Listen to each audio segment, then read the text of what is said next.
Bonsoir à tous, que de nouveau Pissom. Je suis heureux de vous voir si nombreux pour un Stammtisch qui a pour objet de raconter la vie de Jean Képy, un personnage auquel on ne peut rien reprocher, qui a beaucoup œuvré pour les multiples facettes du combat autonomiste, combat pour la langue, un combat également pour tout ce qui est la protection des indigents.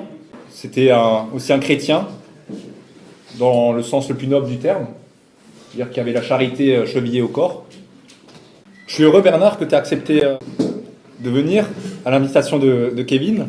Et Unsrik Chicht est ravi de porter ce projet. Bernard, je ne vais pas faire plus long. Je te passe la parole, je te cède la parole et je me réjouis d'avance de ton propos qui nous éclairera sur ce personnage, cet administrateur également, ce secrétaire de la mairie d'Haguenau.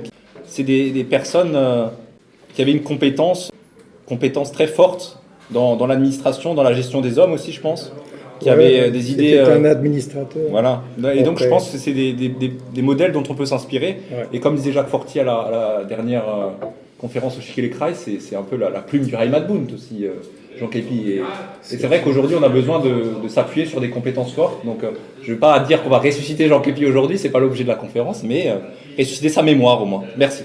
Voilà, je rajoute juste, on peut d'ailleurs dire que dans les débats actuels, Képy nous fait défaut, parce que ça, c'était exactement sa compétence. Et des gens comme Képy nous font malheureusement maintenant défaut. Il est mort un petit peu trop tôt. Et nous, dans les années 70, quand j'étais jeune, il nous manquait des gens comme Képy. Il manquait ces gens-là. Bref, assis chez moi le saut. Donc, je voulais vous remercier tous d'être venus ce soir. Ça me fait quand même plaisir que des gens pensent encore à cette période-là, connaissent un peu des gens comme Képy. Képy n'était pas quelqu'un de médiatique. C'était pas un politique au sens où on l'entend aujourd'hui. Il n'aimait pas trop les tribunes, il n'aimait pas les éclats. C'était un type qui était la cheville ouvrière de la Volkspartei, c'est lui qui écrivait les projets de loi, c'est lui qui écrivait les textes, les programmes, mais il n'aimait pas se mettre trop en avant. Il a eu qu'un seul mandat, il était adjoint au maire de Strasbourg, adjoint de Perrotte d'ailleurs, et il a fait du bon boulot. Il est resté jusqu'en 1922. Alors écoutez, je vais essayer d'être bref, parce que résumer une vie en 1 heure, c'est pas simple, surtout que c'est une vie qui a été très riche. Et de plus, à ça vient s'ajouter que cette période de la sortie du Reichsland était chez nous sans doute la plus riche de notre histoire. Là, il s'est passé plein de choses, on a loupé plein d'occasions, la lâcheté du Conseil national, qui a capitulé, qui n'a même pas formulé des revendications, qui a immédiatement capitulé. Mais il y avait des mouvements qui étaient des mouvements sains, des mouvements d'émancipation, parce que ce pays sortait d'un combat pour l'autonomie qu'il avait mené du temps du Reichsland, et donc il y avait là toute une génération qui était prête à prendre le pays en main, qui avait été formée dans les universités allemandes, et ceux-là avaient une certaine fierté. Et souvent, c'était des intellectuels, la plupart du temps, c'était des intellectuels. Alors voilà, Jean Képy est né le 26 novembre 1888 à Mulhouse et il est décédé à Dachstein le 19 février 1967. Il est donc mort à 79 ans. Il est mort, je ne veux pas dire dans le dénuement, mais il n'avait rien. C'était un homme connu, célèbre, qui a côtoyé les plus grandes personnalités politiques du moment, mais il a toujours refusé, il n'a jamais voulu tirer profit des relations qu'il avait, du carnet d'adresses qu'il avait. Il était très lié, par exemple, avec Robert Schuman, mais il y en avait d'autres, mais il n'a jamais voulu tirer profit de ça. Je crois qu'il n'avait même pas un appartement qui lui appartenait. Je crois qu'il était en location, enfin bref, voilà. Il est donc mort, non pas dans le dénuement, parce qu'il avait quand même la famille, mais bon, sans argent. Son père était boulanger. La famille Képy était une famille très pieuse, catholique et très pieuse. Et ça va le poursuivre toute sa vie. Quand on voit sa vie, on se pose toujours la question, est-ce qu'il était d'abord autonomiste ou d'abord catholique ? C'est difficile à distinguer les deux, parce que son engagement catholique, il le tenait un peu de la religion, parce que la laïcité française lui faisait peur, et puis vice-versa. Donc moi je pense tout simplement qu'il était comme Rosset, il était autonomiste et catholique, point barre, voilà. Alors de temps en temps, c'est l'un qui prenait le dessus, de temps en temps, c'est l'autre. Voilà. Donc il a fait l'école primaire à Mulhouse, il a fait des études secondaires, puis il a passé 6 mois à l'école normale d'instituteur à Colmar, Et il a poursuivi sa scolarité à l'Oberrealschule de Mulhouse. C'est l'Oberrealschule, on peut dire, c'est le lycée, quoi. Actuellement, ça serait le lycée. De 1909 à 1913, il a étudié l'économie politique et le droit public, d'abord à l'université de Strasbourg et ensuite à celle de Zurich. Donc il avait une solide formation de juriste. Il s'est marié en 1914 à Dornach avec Rose Edlin, qui, elle, était de nationalité suisse. Et on m'a dit dans la famille qu'il focalisait sur la propreté, sur le machin. Et je pense que peut-être que ça vient de là. Voilà, peut-être ça vient de là. Chercher la femme, peut-être ça vient de là. Ensuite, donc il s'est marié à Dornach. Il a eu 5 enfants. Hein. Il a eu donc Hélène, Jean, Charles, Anne-Marie et Marguerite. Il se trouve que Jean est devenu mon ami et on est resté amis pendant très longtemps, jusqu'à sa mort. Je l'ai bien connu, c'était quelqu'un qui m'a marqué. M'a marqué comme des gens comme Guy Hérault et d'autres, Gustave Voigt, ce sont des gens qui m'ont marqué. Charles, c'est un peu un cas particulier. Charles, lui, il était, alors dans la famille, c'était un peu la brebis galeuse, parce qu'il avait pactisé à un moment donné avec les communistes et les socialistes à Haguenau. Mais c'était bon, voilà. Mais dans la famille, évidemment, c'était pas trop bien vu. Mais c'était quelqu'un, alors que lui, j'ai connu aussi, puisqu'ils m'ont donné les papiers de la famille, j'ai eu accès à quelques dossiers, pas tellement. Ils n'avaient pas gardé tellement de choses, puisqu'ils avaient tout amené aux archives départementales. Et donc, lui était avocat, et je l'ai connu. Et sa femme, Marguerite Mayer, était la fille du journaliste de la Else, Camille Mayer. On en parlera tout à l'heure. Voilà, donc c'était une affaire de famille. Ces autonomistes, c'était une affaire de famille. Ils se connaissaient tous les uns les autres, au point des fois de se marier ensemble. Et ce qui est assez curieux, c'est que on est sur sa tombe hier.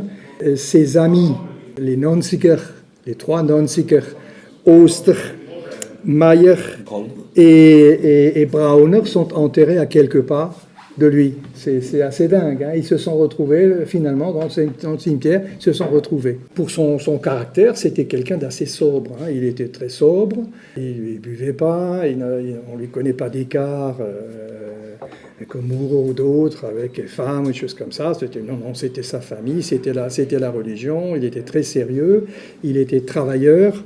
Et c'était un personnage fort et travailleur et un esprit lucide et cultivé, doté d'une solide capacité d'analyse. C'est ce que tout le monde lui reconnaissait. Voilà. C'était un peu la tête pensante du mouvement. Lui pensait les choses. Son attachement à la religion catholique, à la langue allemande et l'amour pour sa Heimat sont indéfectibles. Ça va le poursuivre toute sa vie. Il n'a jamais quitté cet idéal. Il est alsacien avant tout et il pense que la langue est l'âme d'un peuple. Et donc c'est pour ça qu'il a adhéré à la théorie du Volkstum. Et ça, les autonomistes vont le payer par la suite très cher. Parce que cette théorie du Volkstum, elle a été ensuite reprise en partie et caricaturée par les nazis. Et donc on leur reprochera en 1945, vous parliez du Volkstum, vous non, en fait, ils n'avaient pas du tout, pour eux, le Volkstum, c'était la langue, c'était la culture, il n'y avait pas de ce côté... Blut und Boden, quoi, c'était pas le Blut und Boden, c'était pas du tout le côté Blut und Boden des nazis. Hein. Très tôt, il fait le choix du fédéralisme.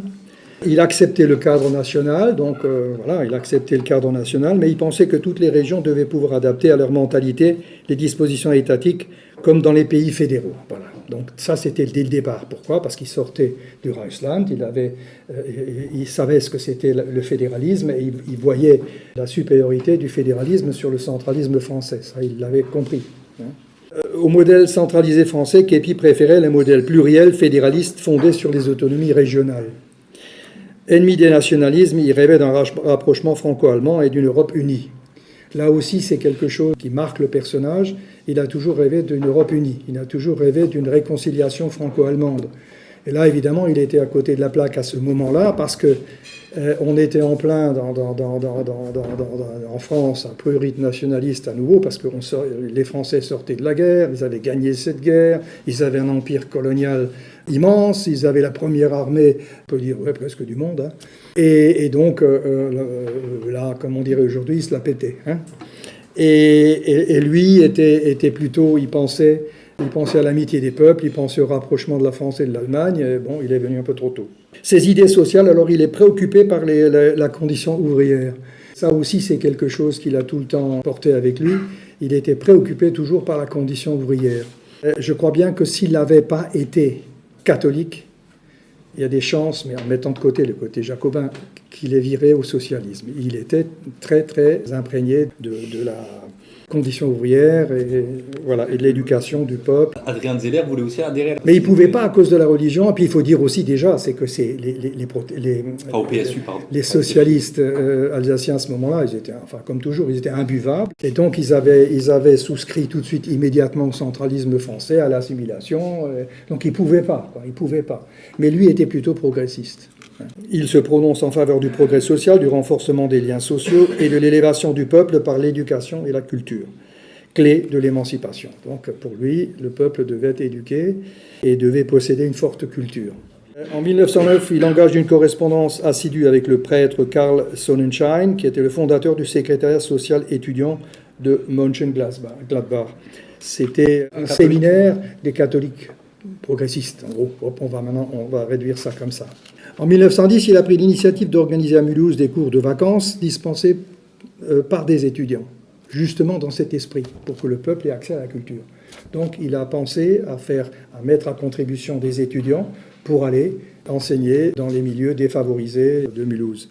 Il a fait aussi un séjour en 1912 à Mönchengladbach, et au lieu du catholicisme social qui contribue à l'orientation de ses préoccupations vers le peuple. On est toujours dans cette logique-là. Kepi était favorable au remplacement du capitalisme et du libéralisme par un socialisme chrétien. C'est ça son problème. Il voulait un socialisme chrétien. Pacifiste, il a été pacifiste. À partir de 1912, il se mobilisa pour la paix. La très grosse majorité des Alsaciens étaient alors favorables au statu quo, c'est-à-dire rester dans le Reichsland. Le Reichsland, les Alsaciens étaient très contents d'être dans le Reichsland. En 1913, d'ailleurs, le docteur Ricklin et l'abbé Hegyi ont été envoyés par le Zentrum à la conférence interparlementaire pour la paix de Berne, où siégeait également Jean Jaurès. Donc, cette orientation pacifiste, il l'aura aussi toute sa vie. C'est l'ennemi des nationalismes. Voilà, c'est le nationalisme, c'est quelque chose qu'il combat, qu'il a combattu toute sa vie. Et surtout, à l'époque, il y avait un chauvinisme pas possible. Et donc, ça faisait que aiguiser cette tendance. Alors, durant le Reichsland, à partir de 1911, il a participé activement à la vie du Zentrum alsacien lorrain, qui était présidé par Charles Haus à l'époque. Aux élections du Landtag de 1911, il a fait campagne pour l'universitaire catholique Martin Spahn. Dès 1912, il a écrit des articles dans l'Elsässer. En 1913, il publie un ouvrage de référence sur la presse en Alsace, Die Zeitungen Elsass-Lothringen, eine statistische Studie. Donc c'était un truc c'était un ouvrage de référence et qui étudie la presse à ce moment-là. Il est membre de l'Hervinia, c'est une corporation étudiante catholique où il fait les connaissances. Alors c'est la connaissance de l'abbé Joseph Brauner, de l'avocat Julien Kreling, de Charles Moschenroos de Haguenau, de Monseigneur Clément Scherer et de Joseph Oster, qui deviendra son ami par la suite. Le 1er avril 1913, Kepi est chargé de l'organisation du Zentrum. Il avait donc, en 1913, 25 ans. À 25 ans, il est chargé de l'orientation d'un grand parti comme le Zentrum. C'est quand même ça. Ça donne une bonne image de la carrure de l'homme. Le 10 mai 1913, il devient secrétaire permanent du Zentrum, donc appointé. Il était appointé. Il crée de nombreuses sections locales, ainsi que l'organe de liaison du parti, l'Elsass-Lothringer Zentrumskorrespondenz. À partir de là, il fréquenta les grands noms du centrisme alsacien, Hegyi, Eugène Müller, Georges Gromer, Eugène Ricklin, Charles Haus, Joseph Brom, Médard Broglie, Thomas Hels et tous les autres. Alors, pour comprendre un peu son engagement, mais le militarisme, il le détestait autant évidemment que le nationalisme.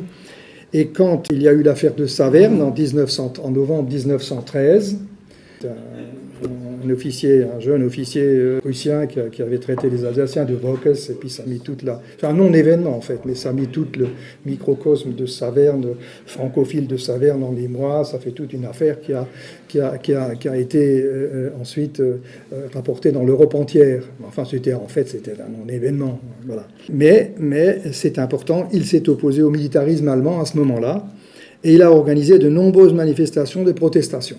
Et sur 150 réunions, il fut le rapporteur d'une centaine d'entre elles. Donc il a déployé une énergie assez conséquente. Son attitude de fronde lui vaudra des perquisitions ainsi qu'un ordre d'arrestation qui ne peut être exécuté, car il avait déjà été mobilisé dès août 1914 dans un bataillon de travailleurs. Il devait être arrêté, mais il n'a pas pu arrêter parce que il était déjà parti au front. Par la suite, d'abord soldat dans l'infanterie, il termine la guerre comme lieutenant sur le front ouest. Et là, on dit souvent que les Alsaciens, en fait, on les envoyait au front est pour pas qu'ils se battent contre... Mais c'est pas vrai, on s'aperçoit de plus en plus maintenant, et on est en train de faire des recherches là-dessus, que dans le fond, la plupart étaient bien mutés sur le front ouest, et donc beaucoup ont été tués par des balles françaises. Voilà, ça c'est jamais dit. Alors, 1918, c'est le retour à la République jacobine. Les Français affichent immédiatement une prétention narcissique de leur supériorité culturelle. Donc ils sortaient de la victoire, ils avaient un empire colonial, c'était la première armée du monde, oui c'est bien ce que j'ai dit tout à l'heure. Et donc, en même temps, on assiste au retour du centralisme français. L'Alsace va se retrouver bientôt à nouveau éclatée en 2 départements. Bon, il faut bien se mettre dans la tête des gens ce que ces gens ont pu ressentir. Ils se sont battus pendant le Reichsland pendant des décennies pour obtenir l'autonomie. Ils l'ont obtenue, ils ont obtenu une constitution en 1911. Et puis là, la France arrive, et puis on les renvoie aussi au centralisme français. Voilà, tout devient de nouveau dirigé depuis Paris. Il y a une période transitoire, mais enfin bon, en gros, tout était de nouveau dirigé par Paris, avec le même état d'esprit, toujours la verticalité dont actuellement on a aussi, on continue à avoir les méfaits. Et donc là, il n'était pas du tout anti-français, pas du tout. Il était un homme très ouvert. Mais pour lui, ça a été une douche froide. Ça a été une douche froide. Il ne pensait pas que la France, ça serait ça. Parce que ces gens-là, ces intellectuels, étaient persuadés, je pense notamment à l'abbé Muller et à d'autres, Ricklin aussi, ils étaient persuadés que, sachant que le fédéralisme était supérieur au centralisme, qu'ils arriveraient à convaincre Paris qu'au moins en Alsace, ils fassent une expérience, que ça pour montrer que ça marche. Et puis à Paris, on leur a dit, ça a été un revers de manche, on les a renvoyés comme ça dans les... La normalisation commence immédiatement car on a hâte de débauchiser l'Alsace-Lorraine. L'obsession française est d'assimiler et d'unifier. C'est leur obsession. Voilà. Alors on commence par dénigrer la période allemande. Un filet de mouchards est étendu sur le pays. L'épuration ethnique est lancée dès l'entrée des troupes françaises avec l'expulsion des Altdeutsche et germanophiles. Donc on fait le ménage. Hein. Et la population est affublée de cartes d'identité sélectives, la chasse aux indésirables est impitoyable, la langue allemande est ostracisée et la méthode directe introduite à l'école. La constitution alsacienne et le Nationalrat sont carrément ignorés, on les ignore, on n'en tient pas compte. Et les promesses, bien sûr, des généraux Joffre, hein, le fameux pacte de Thann, il tombe à l'eau, on n'en tient pas compte non plus. Et d'ailleurs, tout ça s'est entrepris en pleine illégalité parce que c'est arrivé avant la signature du traité de paix. Donc c'était une initiative française qui était hors de toute légalité. Hors de toute légalité. Tout ça. Notamment l'épuration ethnique. Parce qu'en fait, le traité n'a été signé que le 28 juin 1919. Or, l'épuration ethnique a commencé dès 1918, dès novembre 18, ils ont commencé à épurer. Donc c'était en totale illégalité que ça a été fait, tout ça. Et puis tout est fait pour éviter un plébiscite. Alors on a fait de grandes fêtes, on sait, comme à Paris, on sait le faire. On a joué sur l'émotionnel, et puis c'est vrai que les gens aussi, c'était la fin de la guerre. On leur promettait des jours meilleurs. Quand les troupes défilaient derrière, il y avait le pain blanc et le vin qui étaient distribués en même temps, comme à compte sur les largesses françaises à venir. Et donc, voilà, il y avait une ambiance qui était favorable, comme ça, à une adhésion populaire. Encore qu'il faut toujours relativiser, parce que dans les villages protestants, les gens gardaient les villages, souvent on voyait les volets fermés. Toute la jeunesse alsacienne, les Feldgravois alsaciens n'avaient pas le droit de participer aux fêtes, étaient consignés dans leur caserne, ou alors n'avaient pas le droit de passer la frontière. Donc ils ont été mis à l'écart parce qu'ils s'en méfiaient. Donc il faut relativiser cette espèce, c'est la joie de ces retrouvailles, il faut bien le relativiser. Alors la politique d'ostracisation de la Muttersprache heurte profondément Képy. Pour l'écrasante majorité des Alsaciens, le français est une langue étrangère, parce qu'à ce moment-là, 94% des Alsaciens avaient déclaré avoir pour langue maternelle l'allemand. 94%, donc il faut bien imaginer ce que c'était à cette époque-là. Ça veut dire que pratiquement toute la population, et souvent ne parlait était monolingue, ne parlait que l'allemand. Maintenant, la connaissance du français va conditionner toutes les carrières. En fonction, ça c'est valable pour les fonctionnaires, mais également valable pour les politiques. Les politiques qui ne parlaient pas le français, ils étaient mis sur la touche. Et il y en avait un paquet. Alors que la bourgeoisie francophile, elle est défavorisée, évidemment, par ce système. Mais l'Alsace de 1918 n'était plus celle de 1870. Les Alsaciens avaient remporté la bataille pour l'autonomie du Reichsland et retrouvé une nouvelle fierté. C'est vrai que les Alsaciens, à ce moment-là, avaient une certaine fierté. Les gens étaient fiers d'être Alsaciens, ils étaient fiers du combat qu'ils avaient mené et de ce qu'ils avaient obtenu, de toutes les concessions allemandes qu'ils avaient obtenues. D'ailleurs, c'est simple, en 1911, les partis francophiles coalisés ne remportèrent que 3,2% des suffrages. Ça veut dire que la France était oubliée. 1911. Voilà, un sacré retournement de situation. En 1914, les Alsaciens étaient pour la paix et le statu quo. Ça veut dire qu'ils voulaient rester dans le Reichsland. Ils voulaient garder leur Reichsland. Ça, c'était 1914, avant la guerre. En novembre 1918, la plupart des mouvements politiques demandaient, à ce moment-là, donc en novembre, juste avant l'arrivée des Français, les Alsaciens demandaient une pleine autonomie de l'Alsace-Lorraine, un État fédéral associé à l'Empire, et vers octobre 1918, quand la France prend le dessus, se développa un puissant mouvement neutraliste. À partir du moment où les Alsaciens ont senti que c'était perdu pour les Allemands et qu'ils n'obtiendront jamais le statut d'État associé, à ce moment-là, il y a eu un mouvement très puissant qui s'est développé en faveur de la neutralité de l'Alsace.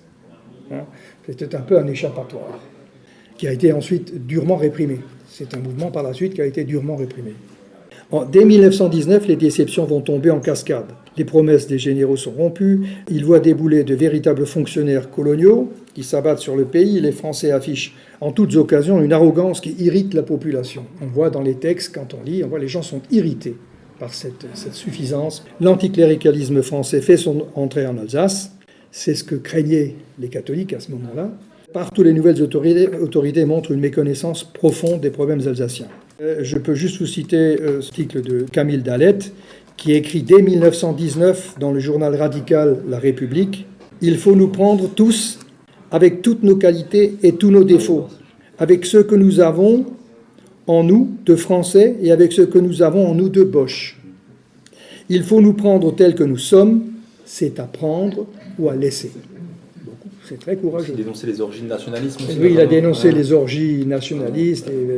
Mais il y a d'autres encore. Il y a Edmond Herbert, le conseiller général de Wissembourg, qui écrit « Bientôt, lorsque le long cortège des festivités laissa la place à la réalité, lorsque notre allégresse s'effaça devant notre vision critique des choses, nous prîmes conscience d'abord avec effroi, puis de plus en plus avec résignation que spirituellement, nous n'étions plus des Français, ou du moins pas des Français d'aujourd'hui. » Donc une grande déception de la part de nombre d'Alsaciens qui s'attendaient tout à fait à voir autre chose que ça. Donc on va arriver à Képi, quelle a été son action après 1918. Donc on quitte le Reichsland, on arrive après 1918. Quelle est sa vie de là, donc de 18 jusqu'à la guerre, à la Deuxième Guerre mondiale. Après l'armistice, Képi participe à la création de l'Union républicaine d'Alsace, l'UPRA, héritière du Zentrum, qui s'appellera ensuite Volkspartei. Le Zentrum, c'était un parti alsacien du centre, mais qui était indépendant du Zentrum allemand. Il n'était pas associé au Zentrum allemand. Le 13 février 1919 a lieu une réunion de 250 délégués qui sont venus de toute l'Alsace et qui a décidé la création d'un comité provisoire dont Képi sera le secrétaire général. Donc il est très jeune, il est déjà le secrétaire général de ce parti, de ce nouveau parti centriste, qui s'appellera la Volkspartei. Ce qui lui a permis de prendre une part active à la rédaction du programme. Oui, il lui doit beaucoup parce qu'il a rédigé énormément de programmes qui sont restés des fois à l'état brut, qui ont été... Mais bon, il a été, dès l'origine, c'était l'homme qui écrivait, c'était le penseur, il pensait lui. Le 9 août 1919, le parti est lancé. Mais dès l'élaboration du programme apparaissent les tendances divergentes. Il y avait dans ce parti les éléments nationalistes, l'aile droite, bourgeoise, antisociale, qui bénéficie du soutien de Paris, appuyé par Paris. Et puis il y avait l'aile des autonomisants, l'aile gauche, plus nombreux et plus progressistes. Et ça, c'est dès le départ, dans la Volkspartei, on a ce clivage entre les deux. La seule chose, en fait, par la suite, quand on regarde un peu de près, la seule chose qui les unit, c'est la religion catholique. Parce que les uns et les autres étaient adhérés à la religion catholique. Donc c'était ce qui les unissait par rapport aux autres partis. Immédiatement, Kepi rejoint l'aile progressiste autonomisante, et la même année, il crée la Correspondance populaire, organe du parti. Sous son secrétariat, l'UPR deviendra le parti le plus puissant d'Alsace. Et ils auront 9 députés sur 16 en 1919. Ce sera le parti le plus puissant.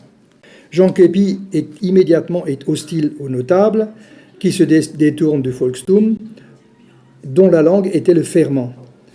En freinant constamment sur les nécessaires avancées sociales, la bourgeoisie alsacienne et la caste des notables francisés signaient leur déchéance politique. C'était ce qu'ils pensaient. Christian Bechler, l'historien Christian Bechler, que vous devez sans doute connaître, il écrit « L'activité de Jean Kepi a été profondément marquée par l'influence du catholicisme politique et social de Mönchengladbach. Il en garde le souci d'un parti populaire, d'une Volkspartei qui agit par et pour le peuple alsacien. Il est profondément démocrate et hostile à l'influence des notables, dont il estime qu'ils ont perdu leurs racines populaires. » Voilà ce qu'écrit Bechler. Et là, Kepi va immédiatement s'affronter aux notables du parti.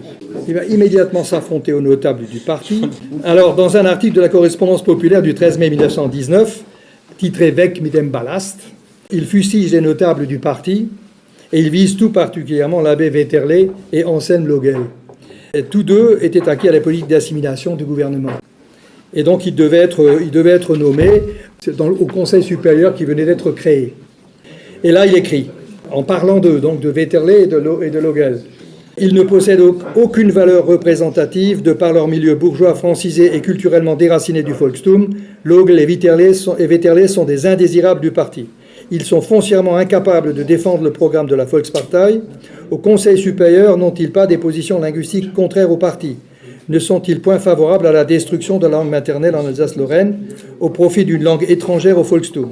Ni Logel ni Vetterle ne comprennent rien à la régionalisation. Ils ne comprennent rien aux problèmes socio-économiques et ils sont entièrement coupés des couches laborieuses de notre peuple. Nous ne sommes point un parti de militaristes, d'annexionnistes et de bourgeois antisociaux, mais sommes le parti de la démocratie chrétienne et sociale. Une partie de nos pseudo-représentants au Conseil supérieur ne peut en faire partie. Donc ils disent Vetterle et Logel. Et on s'aperçoit toujours que chez nous, les problèmes sont venus de notre bourgeoisie, qui était déracinée, qui avait depuis très longtemps, qui était francophile et francophone. Et nos problèmes ils étaient coupés du peuple et ne comprenaient pas les aspirations du peuple. Et donc, ils étaient du côté de la puissance dominante, de la puissance de l'argent, parce que pour faire les affaires, il valait mieux parler français, et puis aussi pour la promotion sociale, et donc eux, ils avaient compris ça. Et donc, eux, ils étaient parfaitement bilingues, souvent. On peut dire, il y avait chez eux un certain chauvinisme. D'ailleurs, on les appelait, quand ceux qui étaient partis en 70, ou après 70, beaucoup qui sont partis en France, sont restés en général le long de la frontière. Ils allaient habiter à Saint-Dié, à Nancy, et les Allemands n'avaient expulsé personne, et donc ils continuaient à avoir souvent leurs affaires ici en Alsace, mais ils étaient domiciliés à Saint-Dié, mais ils continuaient à avoir leurs usines en Alsace. Et donc quand ils sont revenus en 18, ils sont venus prendre la revanche. En fait, ils avaient une revanche à prendre. Et donc eux ils ont la responsabilité d'avoir mal informé aussi les autorités françaises. Ils les ont mal informés. Il suffit de voir les livres de Hansi. Ils leur ont présenté une Alsace francophile, une Alsace toute prête à tomber dans les bras de Marianne. Voilà. Et l'erreur qu'ont fait les Français à ce moment-là leur est en partie imputable à cette bourgeoisie. En octobre 1919, excédé par les vives attaques de l'aile bourgeoise du parti dont il est l'objet, il donne sa démission de secrétaire général. Au municipal 1919, Kepi est élu à Strasbourg sur un scrutin de liste proportionnel. De novembre 1919 à juin 1922, il est adjoint au maire socialiste de Strasbourg, Jacques Perrotte. Ça, c'est marrant. Alors, le dirigeant national de la CFTC de l'époque, Gaston Tessier, écrit de lui « Esprit vaste et précis, Képy avait merveilleusement agencé les rouages de l'UPR, le parti politique dont il était le secrétaire général et qu'il devait conduire aux succès électoraux de 1919. À ce moment-là, lui-même entra au conseil municipal de Strasbourg et fut adjoint au maire, fonction dans laquelle il fit preuve des plus rares qualités d'administrateur, hardiesse et prudence, énergie et méthode. Donc c'est le secrétaire national de la CFTC qui écrit ça de Jean Képy. À la mairie, il s'occupera d'actions touchant au domaine social. Il fait une grande exposition sur l'hygiène et la prévoyance, et de prévoyance, et écrira plusieurs rapports, dont celui sur la crise du logement à Strasbourg. Et là, c'est intéressant, parce que dans ce rapport, il constate que l'amélioration escomptée du marché des logements, suite aux familles allemandes expulsées, ne s'était pas produite. C'est-à-dire que le calcul était le suivant, on expulse les Allemands, ça va libérer autant de logements, et on pourra les remplacer par autant de Français de l'intérieur. Or, il est venu à ce moment-là plus de Français de l'intérieur que d'Allemands avaient été expulsés. Et donc la crise du logement était toujours là. Elle était toujours là. Et donc ça, il le relève dans son rapport. Donc il donne les causes. L'afflux important de familles venues de l'intérieur de la France, auquel n'équivalut pas l'émigration des familles allemandes, a contribué en première ligne à empêcher la solution de la crise. Mais à partir de 1922, l'influence des nationaux, plombée par le mécontentement de la population, va régresser. Donc les nationaux qui avaient été soutenus par Paris, leur influence va régresser progressivement. Début 1922, Képy démissionne de son poste d'adjoint au maire de Strasbourg et accepte le poste de secrétaire général de la ville de Haguenau, fonction qu'il occupera de juillet 1922 à décembre 1936. Pourquoi Haguenau ? Parce qu'il y avait de nombreux amis. L'abbé Gromer, il avait Charles Mouchenros, enfin il avait beaucoup d'amis là-bas. Et donc, il est arrivé à Haguenau, il a tout de suite pu être efficace, il a tout de suite pu mettre en place une série de structures de l'UPR. En 1922, oui, donc, et il va à Haguenau. Au sein de l'UPR, il œuvra à l'intégration des syndicats chrétiens en Alsace. Il organisa des rencontres, des conférences avec les délégués de la CFTC. Il a entrepris notamment la propagande pour les jeunesses ouvrières chrétiennes, la création du cercle Ozanam, qui voulait promouvoir le catholicisme social républicain et réclamer plus de justice sociale en rejetant le libéralisme économique. En février 1926, il crée avec Michel Walter le cercle universitaire Alsacia. Alors, membre de ce cercle, le philosophe Raymond Clé, qui mourra au Struthof en 1944. Il a rejoint la résistance, il a été pris, et il est mort au Struthof en 1944. C'était un poète en même temps, oui. Et c'est d'ailleurs le père de voilà. Il a connu là-bas le futur sénateur Paul Vach, l'abbé Brauner, voilà. Puis un grand basculement va s'opérer après la déclaration d'Édouard Herriot, le 17 juin 1924, qui veut introduire la totalité de la législation républicaine en Alsace, dont les lois laïques. Alors là, tout le monde rue dans les brancards. Ça, c'était la chose qu'il ne fallait pas faire. L'Alsace est en émoi. L'Alsace proteste vigoureusement. Et là, beaucoup pensent qu'il faut en finir avec la dictature et les oukases parisiens. Là, ça suffit. Ça, c'est trop. Ça, c'était la goutte qui a fait déborder le vase. Les Alsaciens commencent à se rendre compte qu'en tant que minorité, ils ne pourront jamais se faire entendre à Paris. Le système centralisé jacobin conduit inévitablement à la dictature du plus grand nombre. Une forte majorité pense à présent qu'il faut un statut spécial pour les esprits évoluent. On pense que avec Paris, on ne pourra jamais arriver à ce qu'on veut. Et donc là, les esprits évoluent. On pense maintenant qu'il faut un statut spécial pour l'Alsace et que l'enseignement de la langue et l'autogestion sont des droits naturels. Donc inaliénables pour tout peuple. Ça, ce sont des idées qui commencent à pénétrer les masses. Le 20 juillet 24, il y a une grande manifestation place Kléber, 50 000 personnes. Je ne sais pas si vous imaginez 50 000 personnes place Kléber. Voilà, on peut prendre la mesure de l'émoi à ce moment-là. Le 16 mars 1925, grève scolaire en Alsace, accompagnée d'un référendum. Le 10 avril 1925, c'est la chute du cabinet Herriot. Le 21 avril, Paul Painlevé, son successeur, met fin au conflit. On arrête là. Donc là, les Alsaciens ont gagné. Ont gagné cette lutte. Le 10 avril 1925, c'est la chute du cabinet Herriot. Donc je l'ai dit, à partir de 1924, le malaise s'ancre durablement. Les motifs d'insatisfaction sont nombreux. Je vais juste en citer quelques-uns, parce qu'il y a toute une liste. Moi, je les ai recensés, il y en a 2 pages. De motifs d'insatisfaction. Il y a la pagaille française.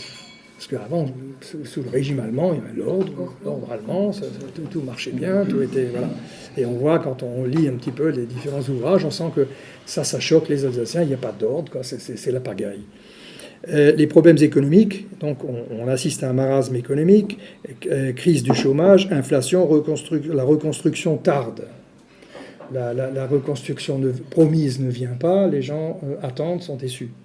Les fonctionnaires alsaciens ont un salaire en moyenne inférieur à 30% à celui d'un fonctionnaire venu de l'intérieur.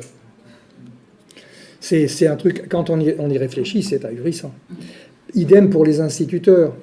On a mis à pied 1000 instituteurs qui seront remplacés par 1500 instituteurs venus de l'intérieur, qui seront payés plus que les locaux, qui en plus sont obligés d'apprendre la langue française qu'ils ne connaissaient pas. C'est une injustice, une incroyable injustice. Et même les militaires qui étaient chargés du tutorat de nos instituteurs qui ne parlaient pas suffisamment bien le français pour l'enseigner, même ceux-là gagnaient plus que les instituteurs. Donc c'était une triple injustice. Il y a la mentalité guerrière et la psychose du vainqueur, c'est Dixit Edmond Herbert, des fonctionnaires français. Pour les Alsaciens, la jurisprudence et le droit allemand sont supérieurs à ceux de la France. Et puis il y a les magouilles liées au séquestre. Il y a le problème des séquestres des biens allemands avec des magouilles incroyables. Par exemple, juste un exemple, je cite juste un exemple, la Maison Rouge a été vendue à 200 000 francs par le propriétaire qui était allemand. On lui a dit, de toute façon, tu les vends pour pas cher, parce que de toute façon, tu vas dégager dans quelques jours, alors autant accepter ça, et puis comme ça, tu partiras tu auras 200 000 francs, voilà, et puis tu pourras aller en Allemagne, et puis bon. Il a donc vendu la Maison Rouge, qui a été immédiatement revendue pour 2 400 000 euros. Voilà. Donc, et pour l'impressionner, ils sont venus avec un commissaire, donc il a pris peur, il a vendu pour clopinette. Ouais, il a vendu pour clopinette. Il y a le poids des impôts. Les Alsaciens sont à ce moment-là surimposés parce qu'on a gardé une partie des impôts du Reichsland et par-dessus, on a superposé les nouveaux impôts français. Donc on était surimposés. Ensuite, donc, le bilinguisme est refusé, on n'en parle pas, on ne veut pas en entendre parler, pas de bilinguisme scolaire. Et enfin, il y a le chauvinisme linguistique des fonctionnaires français qui exaspère la population, parce que tout le monde est obligé de se balader avec un interprète pour se faire comprendre dans les différents guichets de l'administration. C'était humiliant, et voilà, c'était une... La Côte de la France s'effondre, c'est alors que les Heimatrechtler commencent à faire entendre leur voix. Et là, on commence à entendre les Heimatrechtler. Il y a des gens qui commencent à dire « maintenant ça suffit, il y en a marre ». Ils affirment que les Alsaciens forment une minorité et à ce titre réclament pour l'Alsace la possibilité de ne pas appliquer une loi votée à Paris si elle n'est pas plébiscitée au niveau régional. Donc on voit déjà vers quoi on évolue. À partir de là va germer l'idée d'un pacte d'entente entre les Heimatrechtler, c'est-à-dire ceux qui défendent les droits de la patrie alsacienne, gardiens du temple de l'âme alsacienne, de tous les partis. À Haguenau, Képi s'affronte aux notables francophiles. Il y a l'affaire Caressenberger, c'était un flamboyant, un patriote flamboyant, et puis tous les 14 juillet, il y avait un pot, un gueuleton offert par la mairie, et donc on invitait la bourgeoisie locale, enfin ceux qui avaient un peu un nom, et donc lors de ce buffet à la mairie, ce fameux Caressenberger, qui était en même temps cofondateur du Souvenir français, ce qui ne l'avait pas empêché d'être candidat, de soutenir un candidat allemand pendant le Reichsland. Le 14 juillet donc 1924, lors du traditionnel buffet à la mairie, il s'exclame en regardant Képi, « Il y a trop d'individus hostiles à la France dans cette salle ». Et Képi lui vole immédiatement dans les plumes et le recadre immédiatement et lui répond « Nous ne sommes pas ici dans un meeting électoral ». Bon. Et ça, c'était parce que c'était une personnalité. Le Caressenberger, c'était une personnalité, et après tout, il n'était que secrétaire de mairie. Donc, mais il l'a immédiatement recadré. Bon, il connaissait le maire Weiss. Il était en bon rapport avec le maire Weiss. En 1924, le droit local est rendu permanent. Ça, c'est une victoire. Mais c'est une victoire qu'on doit aux Heimatrechtler. C'est à eux qu'on doit cette victoire. C'est la première victoire des Heimatrechtler contre l'État jacobin. 2 lois du 24 juin 1924 rendront permanent les dispositions du droit local. Le combat a été mené par Rosset déjà et par l'abbé Müller. Les nazis le supprimeront, mais il sera remis en vigueur par une ordonnance du 15 septembre 1945. Donc il n'y a que les nazis qui oseront y toucher. Il sera remis en vigueur par la suite en septembre 1945. Dès lors, dans les journaux de la Heimatbewegung, les thèmes du Volkstum, des Heimatrechte et de la Muttersprache occupent tous les éditoriaux. C'est le grand débat en Alsace, voilà les thèmes qui occupent les débats. En mai 1925, c'est la création de la Zukunft, un journal autonomiste, un hebdomadaire qui sera la voix du refus alsacien. C'est un succès flamboyant. Il commence avec un tirage de 500 exemplaires et à l'été 1927, c'est-à-dire donc un an et demi après, il tire à 45 000 exemplaires. On pense qu'un foyer sur 12 lisait la Zukunft. Et la Zukunft fera du bon travail parce qu'ils vont faire un travail de fond, ils vont répandre ses idées. Kepi dira d'ailleurs être venu à l'autonomisme en lisant la Zukunft. Il y en a qui sont venus à l'autonomisme en lisant Bernard. On arrive au Heimatbund. Kepi, artisan du Heimatbund. Le 24 mai 1926 est créé le Heimatbund avec l'idée de réunir tous ceux qui défendent les Heimatrechte, indépendamment de leur parti et de leur appartenance philosophique. Donc laïcs et cléricaux. Kepi en a rédigé le programme initial, assisté probablement de Gromer, Ricklin et de Rosset. On ne sait pas trop. Je sais une chose est sûre, c'est que le texte initial a été rédigé par Kepi. J'ai trouvé un gribouillis. Le texte a été rédigé par Kepi, mais ensuite il a été amendé parce qu'il se réunissait régulièrement. Et le texte a été ensuite amendé. Et puis on a eu la version finale qui a été publiée le 24 mai 1926. L'idée est d'opposer au pouvoir jacobin un front uni. Il s'agit d'opposer un front uni aux jacobins. Ricklin en est le président et Kepi le secrétaire général. Alors, là, il y a un truc qui est intéressant, c'est lors on le retrouvera, lors de cette réunion constitutive du Heimatbund, le flic Becker, le commissaire Becker, avait réussi à tromper la vigilance de Rosset qui avait mis en place un service de filtrage à l'entrée de la salle. Il a réussi à tromper la vigilance de Rosset et il s'est enfermé dans les WC du restaurant et il s'est caché dans les WC. Dans les WC, il a rédigé tout ce qu'il entendait, il écrivait. Et de là, lui est resté le sobriquet Schissus Becker. Voilà. On entendra parler du Schissus Becker pendant très longtemps, même au procès de Colmar, on parlera du Schissus Becker. C'était un nationaliste français fanatique, et il terminera d'ailleurs ses jours, il sera pris bêtement parce qu'il était commissaire du régime de Vichy à Marseille, et chez son coiffeur, il raconte que c'est lui qui est à l'origine de la mort de Karl Rose, c'est lui qui l'a amené à la potence. Et évidemment, il y avait là un agent allemand qui a entendu ça, et du coup, il a été repéré. Et là, ils sont venus le prendre, ils l'ont emmené à Strasbourg, et puis ensuite, assassiné. Mais bon, si c'était tué, il n'y aurait pas eu de problème. Il n'aurait pu pas terminer ça parce qu'en fait, il n'a pas eu d'action de résistance. On ne lui connaît aucune action de résistance. C'est d'ailleurs, on se pose la question, pourquoi il a actuellement le nom d'une rue à Strasbourg? Alors, il y a le nom d'une rue au nom du martyr, le commissaire Becker. Martyr, bon, effectivement, il a été tué. Mais bon, c'est pas un résistant. Faut pas le présenter comme un résistant, parce qu'il est commissaire de Vichy. L'idée est d'opposer au pouvoir jacobin un front uni. Le manifeste est publié le 7 juin 1926 dans toute la presse. Il est signé par 102 personnalités. L'écho recueilli dans tout le pays est énorme. C'est le pavé dans la mare. Toute l'Alsace est en émoi parce que ça fait un bruit énorme. 102 personnalités, dont beaucoup étaient connues, ont signé ce manifeste. On voit donc en faveur des Heimatrechtler, on trouve les milieux populaires et les jeunes intellectuels formés à l'université allemande. De l'autre côté, on trouve leurs ennemis, on trouve les nationaux et les assimilationnistes, qui sont leurs ennemis déclarés. Leur argument est « l'autonomisme détruit l'unité nationale ». Voilà, c'est ça le principal argument. La doctrine politique de Heimatbund est la suivante: neutralité en matière religieuse, lutte pour les droits de la minorité nationale alsacienne-lorraine, donc on parle de minorité nationale, autonomie administrative et législative pour le Land Elsass-Lothringen dans le cadre de la France, avec une assemblée régionale et un pouvoir exécutif. reconnaissance de la langue régionale dans la vie publique et statut de co-officialité dans la justice, l'administration, les tribunaux, ainsi de suite. L'allemand doit être enseigné dès les premières années de la scolarité jusqu'à la fin des cycles d'enseignement.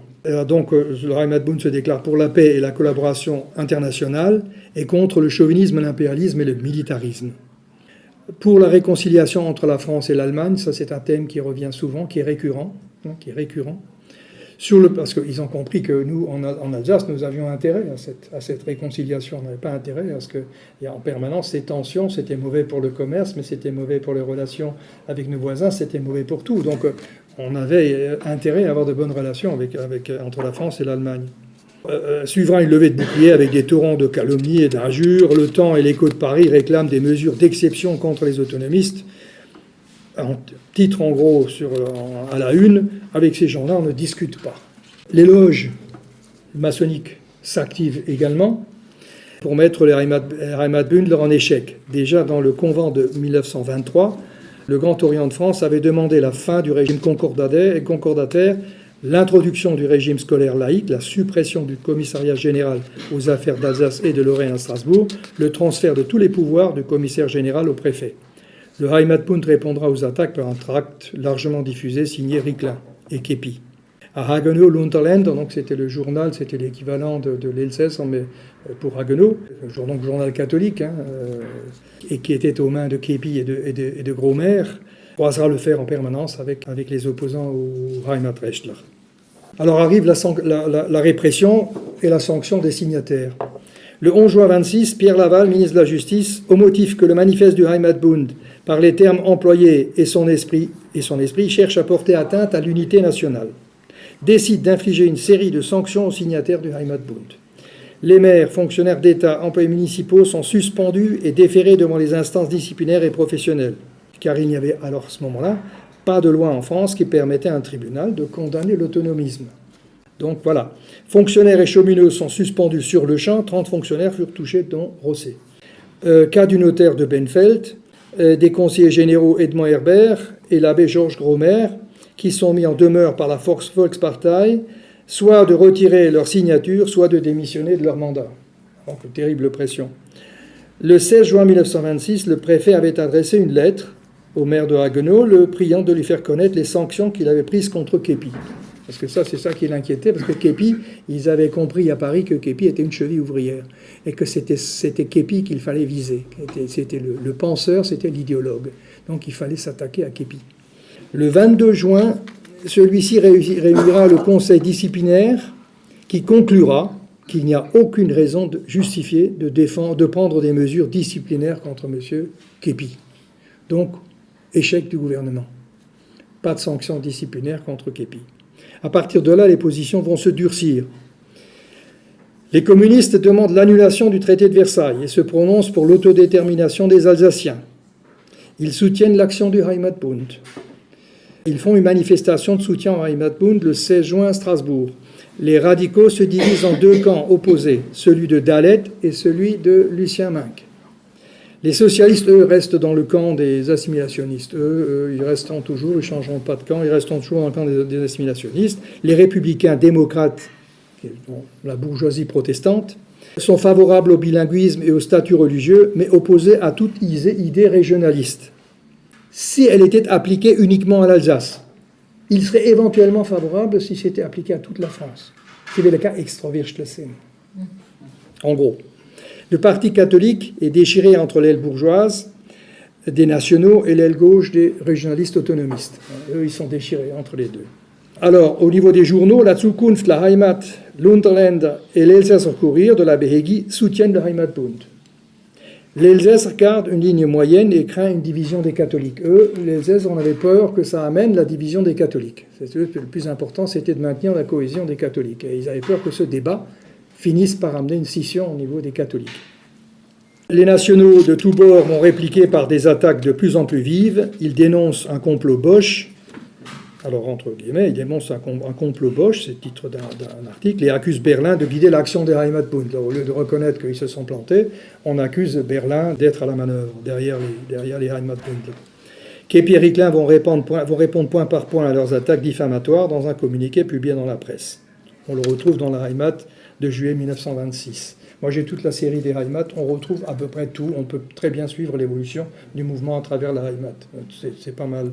Donc, Hegyi va voler à leur secours et qualifiera les sanctions de faute psychologique. Les Heimatbund vont néanmoins bénéficier du soutien de Français de l'intérieur, comme le docteur Albert Vazeille, le professeur de droit et rédacteur de la revue Études Yves de la Brière, certains journalistes comme Louis Thomas et la fédération régionaliste de Charles Brun. Enfin, c'est très peu de soutien, hein. On peut dire que c'est vraiment très peu de soutien. Mais ils en ont eu de l'intérieur, disons. Le 22 août 1926, alors il y a un épisode qui est important, c'est le Blutige Sonntag de Colmar. Les autonomistes donc décident, les Heimatbündler décident d'organiser une manifestation de protestation contre les sanctions à Colmar. Ils sont appuyés dans leur démarche par les communistes et par l'UPR de Colmar, qui était aiguillé à ce moment-là par Rosset. Ils vont déclarer la manifestation à la préfecture, la manifestation est autorisée, mais par derrière, le préfet organise un véritable guet-apens. Il prévient toutes les associations patriotiques d'extrême droite, les faisceaux de cette manifestation, et quand les Heimatbündler arrivent, assistés, il y avait les communistes avec eux, puisque les communistes soutenaient le mouvement, ils voient débouler sur eux des commandos de fascistes, hein, parce que c'était une coalition. Hein. Il y avait des royalistes, il y avait des anciens combattants, il y avait un peu de tout là-dedans. C'est l'extrême droite. Et donc, qui tombent sur eux à bras raccourcis. Ils étaient armés de gourdins, de lattes avec des clous. Et bon, il y a eu dans le camp des Heimatbündler, il y avait 60 blessés, dont certains étaient blessés gravement et qui ont été hospitalisés. Le vieux docteur Riglin, qui venait de la gare, a été pris à partie par une trentaine d'entre eux. Il a été tabassé, il s'est écroulé par terre dans une mare de sang. Et le propre frère de Kepi, Gustave, a été blessé également dans cette opération. Rosset a réussi à se réfugier ils étaient 150, je crois. Il a réussi à se réfugier dans les jardins du Cercle Saint-Martin. Ils se sont réfugiés dans les jardins du Cercle Saint-Martin et ils ont pu tenir tête à leurs opposants. Après ça, le préfet a servi un pot à tous les commandos d'extrême droite. Il leur a servi un pot pour fêter cet acte de gloire. Et le lendemain, le journal de l'Est triomphait en écrivant que c'était une bonne journée pour la France. Écœuré par tant de haine, l'abbé Hegyi parlera dans la Heimat de Kulturschande. Mais Kepi tient bon et en septembre 1926 affirme toujours, notamment dans la presse, qu'il reste autonomiste. Il ne flanche pas. Dans une interview accordée à la Gazette de Lausanne, il regrette une nouvelle fois le refus de la France d'associer les Alsaciens à la gestion de leur pays et de leur laisser un minimum de liberté administrative. Donc il n'est pas spécialement exigeant. Hein. En concluant, maintenant c'est trop tard. Nous demandons l'autonomie totale. Il ras-le-bol. Nous sommes donc en septembre 1926. À partir de là, Kepi sera dans le collimateur de la police spéciale. Et là, ils vont jouer sur un autre registre, qui ne le lâchera plus d'une semelle. Dorénavant, il sera surveillé en permanence. Les machinations policières pour coincer les autonomistes vont se multiplier. Donc il y aura une série d'affaires, l'affaire Erika Schulz, le Spitzel, Riel. Il y a le retournement de certains autonomistes comme Jean Dumser ou Schneider. Et donc voilà, la police se charge du dossier, va construire un dossier. À Paris, derrière le Heimatbund et l'agitation autonomiste, on veut uniquement voir la main de l'Allemagne. Voilà. Un an plus tard, le 5 décembre 27, le journal écrit toujours, c'est le titre du journal, le journal écrit toujours, les chefs autonomistes ne reçoivent les directives que du service d'espionnage ayant son siège à Fribourg. Voilà. Donc voilà, c'est pour eux, c'est les Allemands qui noyautent tout ça, alors que la population a été mécontente, ils ne se rendaient même pas compte qu'ils n'avaient pas compris la situation de l'Alsace. Mais le Heimatbund continue de s'organiser. Une réunion du comité a lieu tous les mercredis à l'hôtel Monopole à Strasbourg. Des sections sont créées, des contacts sont pris avec les autres minorités de France et la Fédération régionaliste française de Charles Brun. La collaboration du Heimatbund se fera avec des journaux comme à Mouvra, Corse, ou Braise à Tao, Bretagne. Donc une collaboration se met en place entre les différentes minorités de France il y avait les Flamands aussi ont participé à ce. En octobre 1926, le Heimatbund comptera 25 000 adhérents. Ça, c'est d'après les déclarations de Charles Hubert du 25 octobre 26. Personnellement, je trouve que c'est exagéré. Ça me paraît exagéré, ce chiffre. Bon, je l'ai cité parce qu'il le donne, mais je pense que c'est exagéré. 25 000, ça fait beaucoup, puisque l'UPR avait à ce moment-là 14 000 membres. Donc, ça me paraît pas possible. Ça me paraît pas possible. Alors, l'évêque, évidemment, il voit tout ça. Ça se passe dans les milieux essentiellement catholiques. Il a peur. Alors, l'évêque stigmatise les autonomistes et rappelle l'opposition entre la doctrine de l'Église et certaines affirmations de la Zukunft. Pour l'évêque, la Zukunft sème la discorde et affaiblit les catholiques. Les catholiques du Heimatbund s'en remettront alors à l'arbitrage du pape. Kepi, Rosset, Stürmel, Ricklin, Haus et les Lorrains Anthony et Schaaf signent une lettre envoyée au pape dans laquelle ils justifient ainsi l'autonomisme clérical.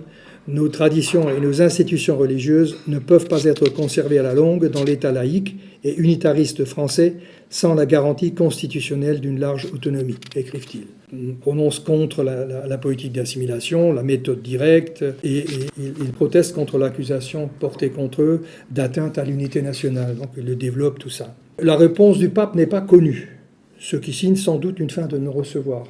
On n'a pas de réponse, donc à mon avis, il n'a pas dû répondre. L'évêque va néanmoins continuer de s'affronter aux autonomistes. Le 12 juillet 1927, il finira même par interdire aux catholiques de lire la Zukunft. Ensuite, c'est un événement important qui n'a rien à voir spécialement avec le Heimatbund, mais c'est la création de la Volksstimme. Le 23 décembre 1926 marque la création du quotidien autonomiste La Volksstimme, à l'initiative de Rosset, de l'instituteur Eugène Herzog et de l'abbé Fassauer. Alors il y a une histoire de prêt d'argent allemand, il y a un prêt qui a été fait par un notaire suisse, mais cet argent, et ça c'est vrai puisque j'ai pu le vérifier, cet argent en fait venait d'Allemagne via Ernst, et donc moi j'ai retrouvé aux archives la pièce. Donc c'est vrai, c'était de l'argent qui avait été récolté par Monseigneur Scherer et aussi par le Auswärtige Amt de Berlin, mais c'était essentiellement pour leur permettre d'acheter les machines pour l'imprimerie, parce qu'ils ont construit un immeuble à Neudorf, et ils ont fait venir des machines, ils ont acheté des machines, et donc c'était pour financer l'achat de ces machines et la construction de ce... Petite anecdote, ils ont construit un mur énorme autour de l'imprimerie, parce qu'ils craignaient d'être attaqués, d'être en permanence assaillis par les groupes d'extrême droite, notamment les Maurassiens, les royalistes. Donc ils ont été se sont lancés dans des frais pour la construction de ce mur. De leur côté, les Heimatbündler doivent faire face aux intrigues journalistiques destinées à la discréditer et à les faire passer pour d'infâmes comploteurs. Donc, tout le monde à Paris, tous les microcosmes de la presse parisienne se mettent à peu près d'accord pour dire bon, c'est tous d'infâmes comploteurs qui sont manipulés par Berlin.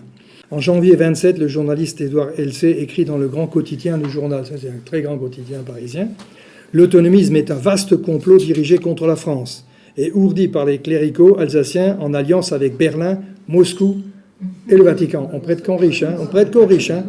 Pour Elsé, l'Allemagne, en dépit des accords de Locarno, n'entendait nullement renoncer à l'Alsace-Lorraine. Pour lui, l'autonomisme est identique au séparatisme intégral. Quant aux autonomistes, ils avaient été façonnés par le gouvernement allemand du Reichsland, qui avait su en faire d'excellents boches. Voilà, bon, j'arrête là parce qu'il y a toute une littérature, c'est extrêmement haineux. Quand on lit ces articles de presse, on se demande comment c'est possible. Et donc, ils voyaient des intrigues autonomistes partout, des autonomistes qui avaient se rencontré avec des espions allemands à Strasbourg. Et on s'est rendu compte par la suite que ce sont des anecdotes qui ont été inventées, qui ont été carrément inventées. Mais on comprendra après par la suite, c'est que ces journalistes étaient des journalistes qui touchaient en fait des pots de vin, qui touchaient des enveloppes. Et donc, ils avaient intérêt à trouver un maximum de scoops pour justifier le paiement de ces enveloppes. Donc ils découvraient en permanence, on découvrait comme ça des complots. Alors oui, justement, j'en arrive, la presse subventionnée de connivence avec la police tombera à bras raccourcis sur les Heimatbündler en publiant sans cesse des révélations plus fausses les unes que les autres. Il y a le scoop du journaliste Jacques Bardou dans Le Temps du 3 décembre 26 qui dit que voilà, il y a une réunion secrète du Heimatbund avec un agent secret allemand, il l'a vu, il sait, machin. Et en fait, il s'est avéré que c'était un gros bobard, que ça a été inventé de toutes pièces. Mais bon, ça mettait chaque fois tout le monde en émoi, voilà. Préfet et police spéciale s'efforcent d'entraver la diffusion des journaux autonomistes. Les paquets de journaux sont saisis à la SNCF. Un rapport de police informe l'évêque que chaque semaine, 32 journaux entrent dans le grand séminaire. Donc il y avait 32 abonnés de la Zukunft dans le grand séminaire. Voilà. En février 27, Kepi refuse de se désolidariser des Bündler, sanctionné et démissionne de la Volkspartei. Il a été mis sous pression par la Volkspartei pour qu'il se désolidarise des Heimatbündler, et il a refusé de se désolidariser. Mais 3 mois plus tard, en mai 1927, il démissionne du Heimatbund. Alors là, deux causes à cette démission, c'est que le Heimatbund ne voulait pas être un parti. Il voulait être un mouvement où tous les partis pouvaient se retrouver pour offrir un front commun. Et là, à ce moment-là, Paul Schall voulait faire du Heimatbund, le transformer en parti. Et là, Kepi ne voulait pas. Ce n'était pas la stratégie de Kepi, et donc il ne voulait pas.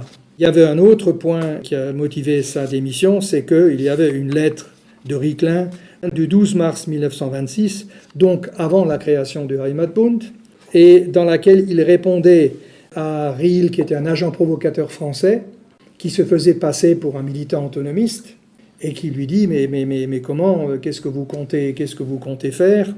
Et vous arrivez toujours avec votre cadre, le cadre de la France, le cadre de la France. Et je pense que Ricklin pensait que c'était un militant et qu'il ne fallait pas le décevoir. Alors Ricklin lui répond que le cadre de la France n'est qu'une façade que nous serons bien obligés de démolir le moment venu. Alors évidemment, cette lettre a été retrouvée, et donc on a pointé la duplicité des autonomistes qui d'un côté invoquent le cadre et puis par derrière disent que dans le fond, voilà, il y a eu... même des mots assez malheureux je crois que c'est Ricklin qui l'a dit aussi. Il a été tellement excédé de cette histoire de cadre qu'il a fini par leur dire « Ich schieße auf der Raum ». Ça aussi, c'est un truc qui a fait le tour de... Après, Kepi donc retourne à l'UPR. Il occupe à nouveau à l'UPR des 5 clés au poste de l'appareil du parti. Il devient trésorier, membre du comité directeur du parti, membre du conseil de surveillance et du comité de rédaction de l'Elsässer. Plus tard, il assume encore les fonctions de secrétaire de l'association de la presse catholique. Le 25 septembre 1927 est créé le parti autonomiste d'Alsace-Lorraine qui deviendra plus tard la Landespartei dirigée par Karl Roos. À ce moment-là, le Heimatbund s'arrête. Schall, avec Roos et quelques autres, décide de créer un parti. Roos prend la direction du Heimatbund d'une façon transitoire. Kepi quitte le Heimatbund. Et le 27 septembre, donc, est créé un parti autonomiste, le parti autonomiste d'Alsace-Lorraine, qui deviendra plus tard la Landespartei. Mais il n'y aurait pas eu de Landespartei s'il n'y avait pas eu de Heimatbund, il n'y aurait pas eu de Volksstimme, il n'y aurait pas eu tout ça, s'il n'y avait pas eu... Le Heimatbund a été le ferment de tout ça. Et là, Paris choisit donc, à ce moment-là, de nouveau la répression. En fait, c'est la réponse que Paris a toujours eue à ce moment-là, c'est la répression. Pour mettre les autonomistes hors jeu, pour les législatives prévues en avril 1928, le gouvernement passe à l'attaque. Il interdit les journaux autonomistes. Tous les journaux autonomistes sont interdits, donc ils ne peuvent plus se défendre. Une campagne de perquisition débute. Dans la nuit de Noël 1927, 100 perquisitions sont opérées. Il y en aura 200 au total. Et puis un journal d'Alsace et de Lorraine écrit « On leur a bien arrangé leur Noël Bosch ». Kepi est perquisitionné à 2 reprises, à chaque fois avec un déploiement de 15 gendarmes. Eggy également, Médard Broglie également, le maire de Haguenau, Georges Weiss également. 10 000 pièces sont saisies et 9 000 devront être traduites. Kepi est plusieurs fois auditionné mais échappe à l'arrestation. Suivent les arrestations. 25 Heimatrechtler sont finalement inculpés du crime de complot contre la sûreté de l'État. Dans le lot, Ricklin, Rosset, Stürmel, Haus, Schall. Kepi passe à travers, n'est pas arrêté. Débute alors une campagne de désinformation de la presse soudoyée, collaborant avec la police. Les autonomistes ont formé une armée secrète. Alors il y a tous les fantasmes. Les autonomistes ont créé une armée secrète. Ils ont même une automitrailleuse. Ils veulent passer à l'attaque. Ils fomentent un complot pour la création d'une république d'Alsace-Lorraine. Et des journalistes croient même connaître la formation du gouvernement alsacien, la répartition des portefeuilles. Et ils attribuent à Kepi le ministère de l'Intérieur de ce fameux gouvernement. Le Temps du 31 décembre dénonce, 31 décembre 1927, explique que les autonomistes sont des agents du Deutschtum et devraient traître à leur pays. Poincaré prévient, l'Alsace sera stupéfaite des infamies qui seront révélées. À Haguenau, les nationaux se font l'écho de ces bobards et accusent Képy et les autonomistes de vouloir dominer toute l'Alsace. Ils entreprennent une campagne d'affiches où ils appellent les Haguenoviens à envoyer, alors entre guillemets, à envoyer ces traîtres et ces crapules, disait Lumpen, au diable, ou pour le moins de l'autre côté du Rhin. Bon, c'est le style de l'époque, hein, je veux dire, quand tu vois les affiches, tu comprends qu'ils n'allaient pas dans la dentelle. Suivent les élections législatives des 22 et 28 avril 1928. Il y a d'abord l'affaire de Haguenau. Bon, je passe. À Haguenau, le maire de Haguenau a été qualifié d'antinational par les patriotes parce qu'il affichait le Rotenvis et le blanc et bleu, le drapeau de Haguenau. Et donc, ils l'ont qualifié d'antinational. Je résume. Hein. Et donc, le gouvernement décide de nouvelles élections à Haguenau.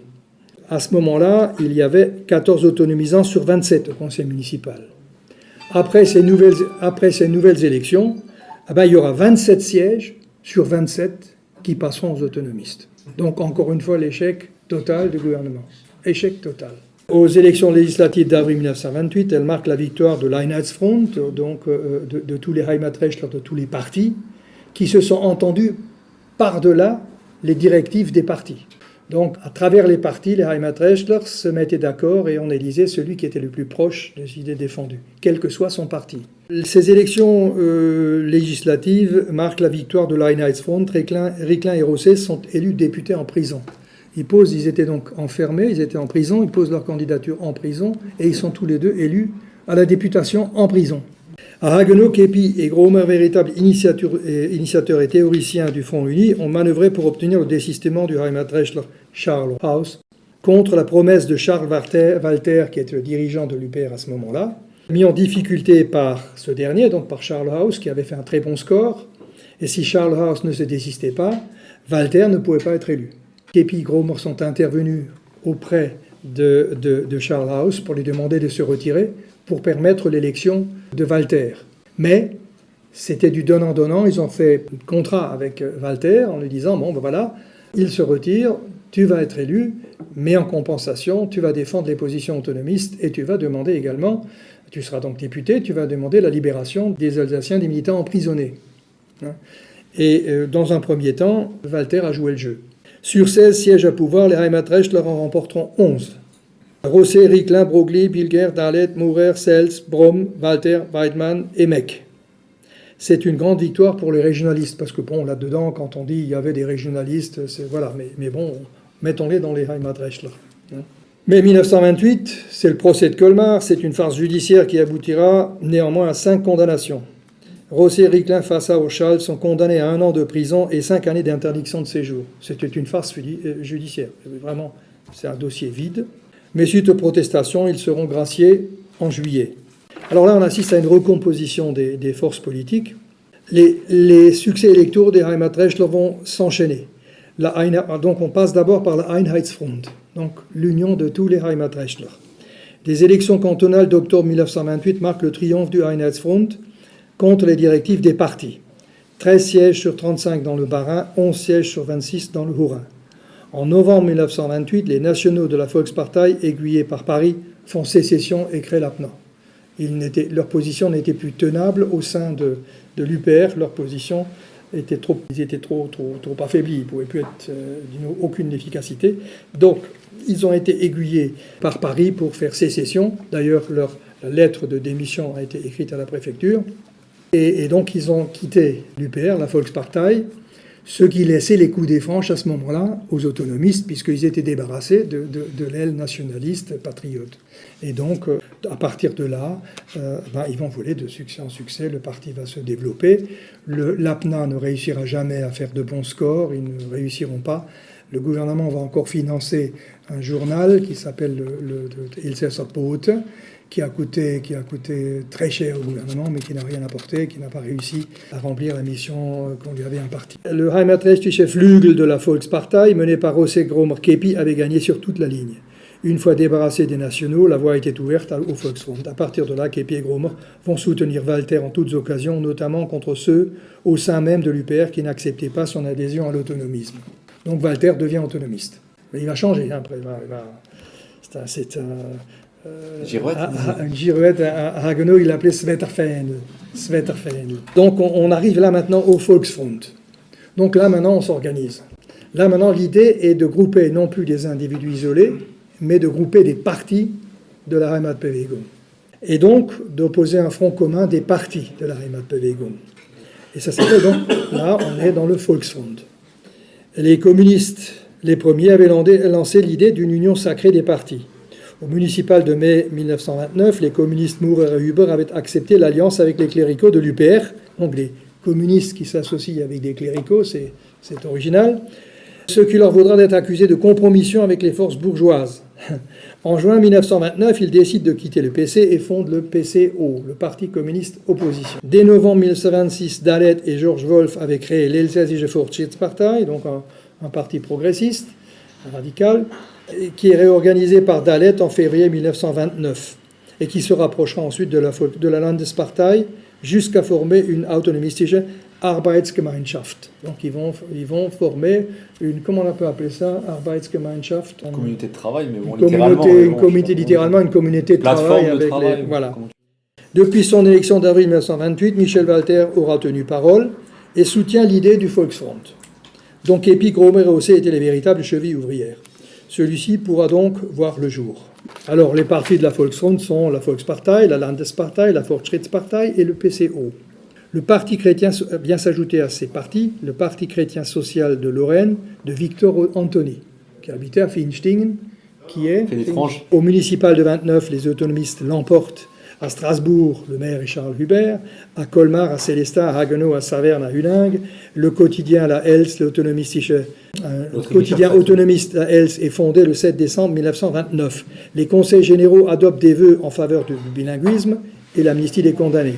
Au cantonal d'octobre 1931, les autonomisants deviennent majoritaires, donc au cantonal. Rose est élu à Strasbourg, Michel Walter est élu à la présidence du Conseil général du Bas-Rhin. Donc là, ils ont fait un super bond en avant, un gros bond en avant. Aux législatives, dès le 1er et 8 mai 1932, la gauche s'effondre. Sur 16 mandats, 11 vont au Heimatrechtler et 5 aux nationaux démocrates, Frey, Wallach, le socialiste Weil, Lapna, Oberkirch et l'indépendant Burrus. Suivra la politique d'apaisement. Donc il y aura à Paris, ils sont obligés, donc, pour dominer la situation, ils mettront en place une politique d'apaisement. C'est-à-dire on donnera quelques miettes aux Alsaciens pour les calmer un peu. En novembre 28, le Conseil des ministres avait décidé que tous les fonctionnaires travaillant en Alsace devraient savoir l'allemand. Ça n'a jamais été appliqué en réalité. En février 31, 4 ans après la circulaire Poincaré-Pfister, qui concédait un enseignement hebdomadaire de 2 heures d'allemand à partir du deuxième trimestre de la deuxième année scolaire, autorisation a été donnée d'utiliser l'allemand dans les actes judiciaires. Le 24 décembre 31, 4 mois avant les législatives, Pierre Laval signe un décret d'amnistie rendant leurs droits civiques aux autonomistes condamnés à Colmar. Cet épisode est maintenant terminé. De son côté, Jean Kepi rédigea encore un projet de loi tendant à l'organisation d'une région alsacienne avec personnalité civile, assemblée régionale, budget, police, etc. Ce projet fut déposé en 1931 sur le bureau de la Chambre par un parlementaire UPR. Mais l'opposition de nombreux parlementaires français fit qu'il n'y eut pas de suite. Mais le projet a bien été rédigé par Kepi, et je l'ai lu, et même déjà à l'époque, c'est très intéressant, on pourrait le reprendre. L'abbé Egui meurt en 1932, et depuis 1929-30, l'Alsace s'est enfoncée progressivement dans le marasme économique, difficultés économiques, fermeture d'usines, chômage, etc. À l'UPR, on est alors favorable à un rapprochement franco-allemand, parce qu'on pense que le rapprochement franco-allemand permettra de doper l'économie, permettra de... Voilà.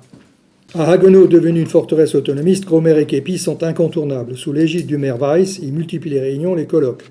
La Jung Volkspartei organise son 4e congrès à Haguenau et réunit 2500 jeunes qui défilent dans la ville, Rotonvis déployés. Donc, voilà. D'ailleurs, les assemblées générales de la Jung Volkspartei pouvaient rassembler jusqu'à 5000 personnes. Hein. C'était énorme. C'était énorme. À partir de 1935, Gromer deviendra le théoricien et l'idéologue des jeunesses UPR d'Alsace. Le rassemblement réuniront jusqu'à 5000 participants. Formée aux idées de Gromer, Rosset, Kepi, Zemp, cette jeunesse va renforcer le camp autonomiste. La section de Haguenau de l'UPR sera la plus puissante du pays. En 1932, Ricklin se retire de la politique et meurt le 4 septembre 1935. Mais les assimilationnistes et les laïcards ne désarment pas. En mars 1933, au congrès du Parti démocrate, Charles Frey déclare qu'il ne doit pas y avoir de régime particulier pour l'Alsace. La Hels, le quotidien de la Landespartei, est régulièrement leur cible.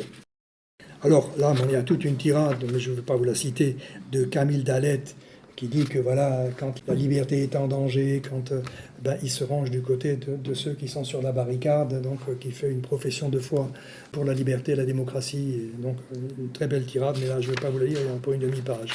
Alors, à partir de 1933, le Volksfront va commencer à se lézarder, parce qu'à ce moment-là, Hitler arrive au pouvoir, et là le débat change de nature.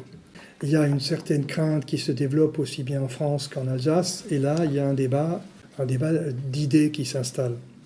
Et derrière ces idées, le Volksfront va se lézarder en fonction de l'attitude des uns et des autres vis-à-vis de l'arrivée au pouvoir des nazis. Les différentes positions des partis du Volksfront face au national-socialisme entraînent la coalition du Volksfront dans une crise.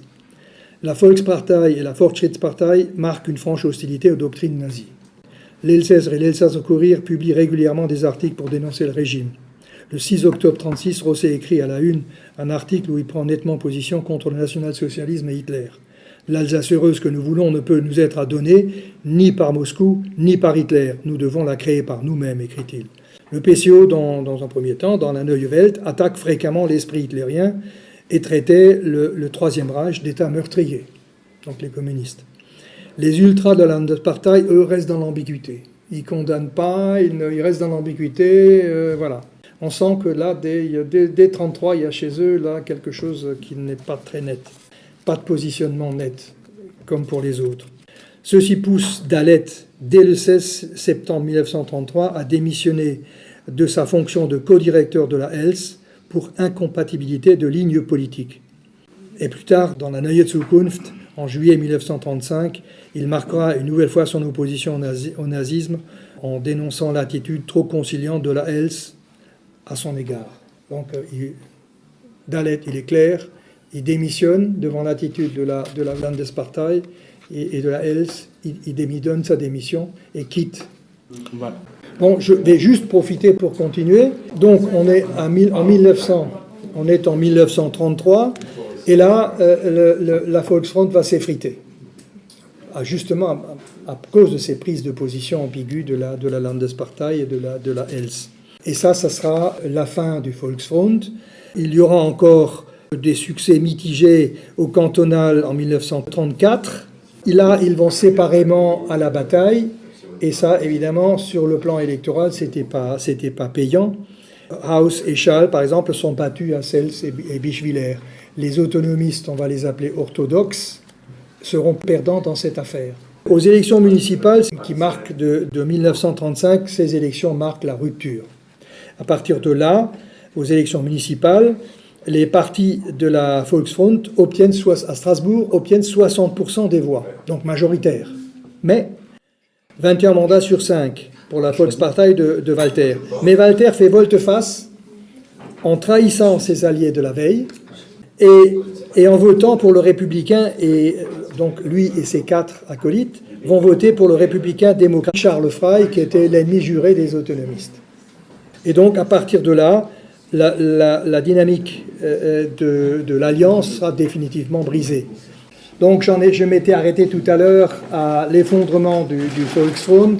À partir de là, Walter, qui est le gérant de l'UPR, va se rapprocher de l'APNA, parce qu'ils avaient en commun le catholicisme en la revendication des catholiques. Et donc, il se rapproche de l'APNA. Et donc, les Heimatrechtler, les autonomistes de l'UPR, se retrouvent en difficulté. Il y a donc des tensions, des bagarres internes. Et le résultat, c'est que finalement, aux élections municipales de 1935, à Haguenau, l'UPR va subir un échec. Et le maire Weiss, qui était donc l'ami de Képy, n'est plus réélu. À partir de là, Képy va perdre son boulot de secrétaire de la mairie. Il perd son boulot et il se replie sur Strasbourg. Il prend un appartement rue du Dôme à Strasbourg et donc se replie sur Strasbourg. À l'unanimité, le comité directeur de l'UPR lui confie alors les fonctions de 3e vice-président de l'UPR, chargé de l'organisation et des travaux d'ordre administratif du parti. Après l'échec de l'APNA et du BOTE, Karl Mandel décide de liquider progressivement ce puits sans fond qui était le Elsässische Bote, donc le journal de l'APNA, et l'APNA qui était financé par Paris, parce que ces gens-là étaient financés par Paris. Donc Mandel se rend compte que c'est un puits sans fond et leur coupe les vivres. Et donc l'APNA s'arrête. L'APNA avait englouti environ 130 000 francs de subventions par mois, qui étaient payés donc par le gouvernement, qui étaient payés sur les caisses noires du gouvernement. Et donc à partir de là, il va œuvrer au rapprochement de la Volkspartei et de l'APNA. Donc le gouvernement va œuvrer au rapprochement de l'APNA et de l'UPR. Donc les polémiques vont continuer jusqu'à la guerre entre l'Elsass et la Landespartei. Michel Walter écrit que la Landespartei n'est qu'un greffon de l'étranger et accuse le Heimatbund d'avoir touché de l'argent allemand, d'être inféodé à Berlin et d'avoir eu des visées séparatistes. Donc ce petit jeu va continuer jusqu'à la guerre. Une petite anecdote, aux élections sénatoriales d'octobre 1935, l'UPR, les démocrates et l'APNA mettent sur pied une coalition. Sur les 5 mandats, ils en obtiennent 4, mais ils n'obtiennent pas le 5e mandat, pour lequel est préconisé Charles Frey. Walter et Meck font cause commune pour présenter Frey. Et là, Kepi et Gromer interviennent. Et pour faire barrage à Frey, parce qu'ils savaient que c'était un ennemi juré. Et donc, ils décident de soutenir la candidature de l'abbé Müller contre Frey. Et contre, donc, la Volkspartei, contre Walter. Ce fut un nouveau coup de génie du tandem Kepi et Gromer. Le Heimatrechtler Müller sera finalement élu, infligeant une cuisante défaite à Frey, qui se voyait ainsi barrer le chemin du Sénat. Donc, une nouvelle fois, Gromer et Kepi avaient réussi à faire barrage à un nationaliste, à un chauvin, et qui, date de ce fait, n'a pas pu entrer au Sénat, et il leur en voudra d'ailleurs jusqu'à sa mort. Les comptes vont se régler après la guerre. Ensuite, donc, il y aura ce fameux rapprochement. Ce rapprochement n'est pas trop bénéfique pour la Volkspartei, puisque aux élections législatives de mai 1936, l'UPR n'obtiendra que 9 sièges, dont Rosset et Stürmel, mais on assistera au recul des démocrates. Frey est battu par le communiste Alfred Daul, et le recul également des socialistes. Le PCO, rebaptisé Arbeiter- und Bauernpartei, gagnait 2 sièges, Hubert et Moore. Progressivement, des voix autonomistes, on notera une progression des voix autonomistes dans le nord de l'Alsace. Mais là, à partir de là, on sent que le mouvement se délite, ce sont des luttes internes, et évidemment, ça se fait au détriment du score électoral. Le score électoral commence à baisser. Ensuite, dernière année avant la guerre, quand il y a l'accord, le rapprochement Hitler-Mussolini, 35-36, les Heimatrechtler, dans leur ensemble, choisissent le camp de la démocratie. Mais la Landespartei reste toujours dans l'ambiguïté. On assiste à une montée des tensions, et alors là, à ce moment-là, on reparle des menées hitlériennes en Alsace. À Paris, on parle de menées hitlériennes en Alsace, voilà, tout le monde est de nouveau en effervescence. Le ministre des Affaires étrangères, Paul Boncourt, dénonce les menées hitlériennes en Alsace. Donc on est en mars 1938. Alors donc on est à l'orée de la guerre, on craint la guerre, et donc on cherche à éliminer sur cette frontière Est, on cherche à éliminer les autonomistes, les chefs autonomistes. Et pour les éliminer, on vote des lois qui permettent de les éliminer juridiquement. Donc d'abord la police commence par établir des fichiers, et ensuite sont votés 2 décrets-lois du 24-5-38, donc du 24 mai 1938 et du 17 juin 1938. Le premier permet de réprimer l'atteinte à l'autorité de l'État français sur un territoire. Ça sera le motif qu'on invoquera pour inculper les chefs bretons. Le second permet d'envoyer à la mort pour crime d'atteinte à la sûreté extérieure de l'État tous ceux sur lesquels planait une simple présomption d'espionnage ou de trahison, à charge pour eux de démontrer leur innocence devant un tribunal militaire, ce qui était quasiment impossible. Donc il suffisait que dans la rue, tu parles avec un Allemand qui s'avère être un espion pour que tu sois immédiatement, tu tombes sous le coup de la loi, et là tu risquais le poteau d'exécution, hein, à moins que tu puisses prouver que tu ne le savais pas. Et là, Paris frappe à nouveau. On reprend les visites domiciliaires, elles vont se succéder, donc les différents partis, l'Elsass-Lothringen-Partei, la Hüneburg, Fritz Ayer, tous ces gens-là sont perquisitionnés. La presse parisienne en même temps se déchaîne à nouveau contre les autonomistes.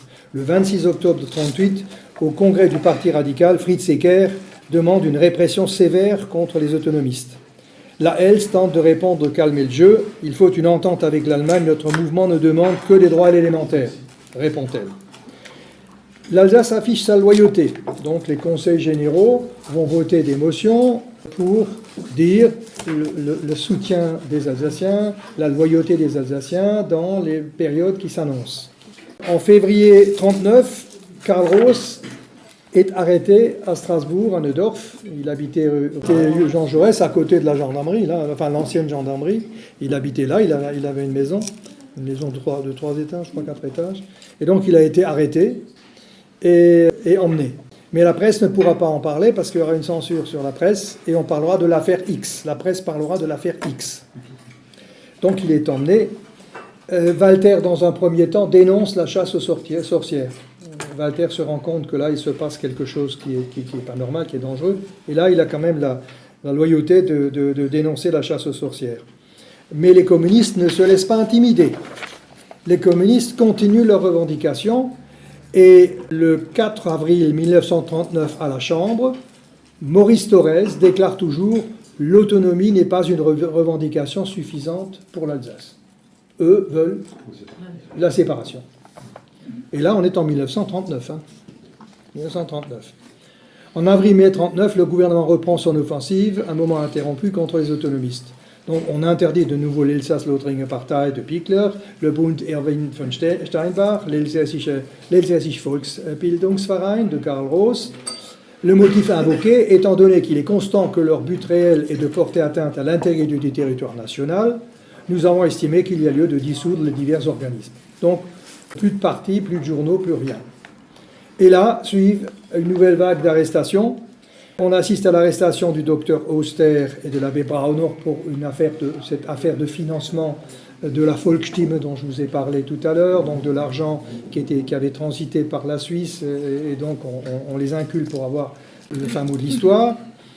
Et en octobre 1939, sont arrêtés sous l'accusation d'atteinte à la sûreté de l'État. Alors là, ça, ils ont frappé un gros coup. Ils ont arrêté, alors au niveau de l'UPR, Rosset, Sturmel, Joseph Oster, Camille Mayer, Victor Antoni. Jean Képy, lui, est arrêté le même mois à la sortie de l'office religieux à Périgueux, où il avait été évacué avec sa famille en septembre. Donc lui, il s'était réfugié là-bas, enfin il était parti à Périgueux, puis voilà, il pensait à rien. Et à la sortie de la messe, ils viennent l'arrêter. L'ordre d'arrestation sous l'inculpation d'atteinte à la sûreté de l'État émanait de la justice militaire de Nancy. Il sera donc écroué à la prison militaire de cette ville le 18 octobre 1939. L'Elsass-Lothringen-Arbeiterpartei, Roos est déjà en prison, et là on rajoute Maurer, député, Paul Schall, René Haus, René Schlegel, parti alsacien-lorrain de Pichler. Hermann Pichler est arrêté, Rudi Lang, Edmond Nussbaum. Peter Bieber est arrêté parce qu'il avait prié Rosset d'intervenir pour son ami et collègue Hermann Pichler. Pichler était avocat, Bieber était avocat également. Donc pour avoir demandé à Rosset d'intervenir pour Pichler, il sera arrêté également. Donc ce sont des arrestations, on peut dire, arbitraires. Alors la vérité sur l'affaire des Danziger, bon, je vais passer là-dessus. Donc ils ont passé un moment assez dur dans la prison avec le régime des espions, dans la prison militaire de Nancy. Ils avaient les chaînes aux pieds, un régime carcéral spécial. Et quand en juin 1940 les Allemands ont opéré leur percée, ils ont été mis dans des cars et on les a baladés à travers la France, où ils aboutiront finalement en Lozère, à Mende. Ils se retrouvent dans un fourgon cellulaire avec des gendarmes, le fusil armés, avec des menottes. Ils ont fait plusieurs haltes où on fait semblant de les fusiller. On les fait allonger par terre, on les bastonne. Enfin voilà, c'est tout un épisode qu'a raconté Sturme dans son bouquin, qui devrait paraître là. Schmidtbille est en train d'en faire la traduction. Hein.